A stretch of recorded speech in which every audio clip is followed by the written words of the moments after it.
उन्होंने बिल्कुल मॉडिफाई कर भी दिया है, कह करके हम मॉडिफाई नहीं कर रहे हैं। उन्होंने ये बोल दिया है कि अब हम नहीं सुनेंगे।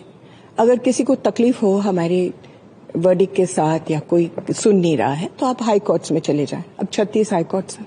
जो शेल्टर्स बन सकते थे 780 डिस्ट्रिक्ट्स में एक भी नहीं बना, दिल्ली तक में भी नहीं बना। जो एबीसी सेंटर्स बने हैं वो बहुत ही घटिया हैं और वो लोगों के रिश्तेदारों को दिए गए। एमसीडी वालों ने अपने लोगों को दिए, किसी को किसी ने दिया।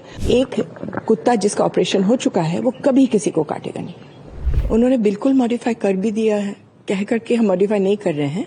उन्होंने ये बोल दिया है कि अब हम नहीं सुनेंगे। अगर किसी को तकलीफ हो हमारे वर्डिक्ट के साथ या कोई सुन नहीं रहा है तो आप हाई कोर्ट्स में चले जाएं। अब 36 हाई कोर्ट्स हैं। लोग जाते रहेंगे या नहीं जाते रहेंगे?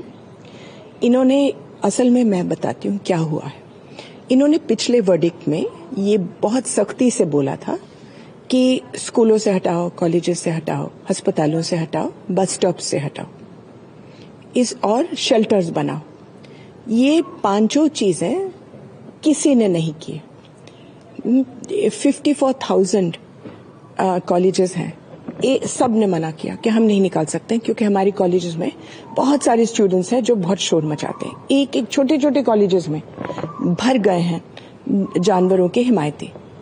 दूसरा, रेलवे स्टेशन से कहा हम तो नहीं हटा सकते हैं क्योंकि रोज 10,000 लोग आते हैं, गेटें हमारे खुले हैं, वो सब के सब खाना लाते हैं अपने साथ ट्रेन में खाने के लिए, सब देते हैं जानवरों को, तो हम क्या कर सकते हैं।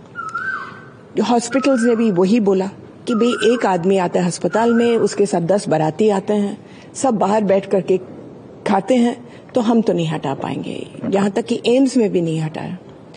स्कूलों ने भी मना किया कि हम जाएं तो कहां जाएं। इस बीच में जो शेल्टर्स बन सकते थे 780 डिस्ट्रिक्ट्स में एक भी नहीं बना, दिल्ली तक में भी नहीं बना।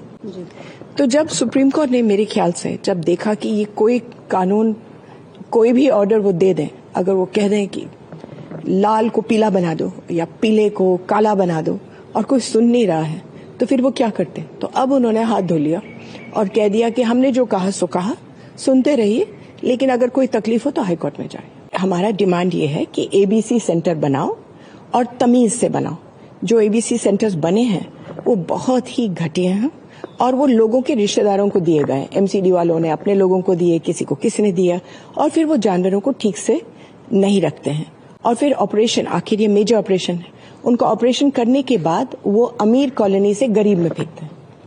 अगर ज्यादातर कौन लोग कटे जा रहे हैं, कुत्तों को कौन काटते हैं? ज्यादातर गरीब लोग। और क्यों काटते हैं? क्योंकि उनको भेजे गए हैं उनके कॉलोनीज में अमीर लोगों ने। ये RWA सब पैसा दे करके रात के वक्त चोरी से उठवाते हैं और इधर उधर फेंकवाते हैं। एक दफा ये इधर उधर फेंकना बंद हो जाएगा, एक कुत्ता जिसका ऑपरेशन हो चुका है वो कभी किसी को काटेगा नहीं। तो एबीसी सेंटर अगर ठीक से बने तो सब कुछ ठीक से चलेगा, लेकिन तब और अभी के बीच में किसी ने एबीसी सेंटर बनाया नहीं, तो अब क्या किया जाए। देखिए, ये डॉग बाइट, अब गुड़गांव में एबीसी सेंटर नहीं है।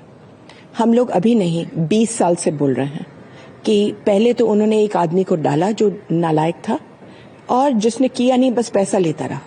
उसके बाद उन्होंने कोई मध्य प्रदेश से ब्लैक लिस्टेड एनजीओ को अभी डाला है जो कोई काम नहीं कर रहे, केवल पैसे ले रहे हैं। तो अब आप इसको करप्शन का एक हब बना दे एबीसी को, तो फिर क्या होगा? यही होगा बेटे। अब सवाल ये है कि एबीसी सेंटर्स ठीक से बने और एनजीओज को ट्रेनिंग दे दें, उनको ठीक से रिकॉग्नाइज करें। ये जो हमारी animal welfare board of India है, ये 2 साल लगाते हैं एक एनजीओ को रिकॉग्नाइज करने में। 3 ही तो लोग हैं। एनिमल वेलफेयर बोर्ड पिछले 10 साल में पूरी की पूरी डिस्ट्रॉय हो चुकी है। पहले तो बहुत लोग उस पर बैठते थे, बहुत लोग जल्दी जल्दी काम करते थे। अब 3 लोग बैठे हैं, कभी आए कभी नहीं भी आए।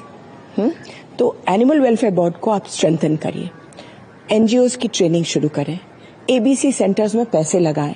2 साल के अंदर अंदर आपको ये तकलीफ नहीं होगी। जी, अब जब सुप्रीम कोर्ट ने बोल ही दिया है कि हम लोग की तरफ से यही this is the last decision, आप चाहें तो उसके बाद हाई कोर्ट जा सकते हैं, नेक्स्ट कोर्स ऑफ एक्शन क्या रहने वाला है?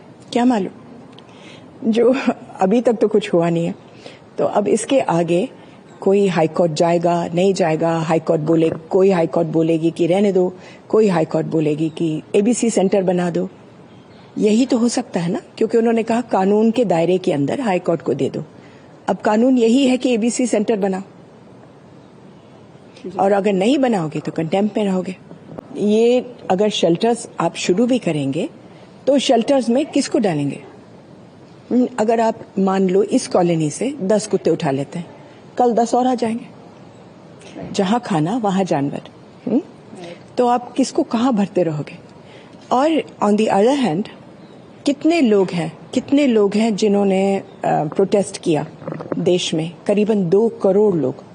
इसीलिए तो सुप्रीम कोर्ट ने कहा भैया हमसे तो होता नहीं है, ना सरकार सुनती है, ना कोई इंस्टीट्यूशन निकाल रहा है, उसके ऊपर से 2 करोड़ लोग लगे हुए हैं खिलाफत करने में, तो हम क्या कर सकते हैं?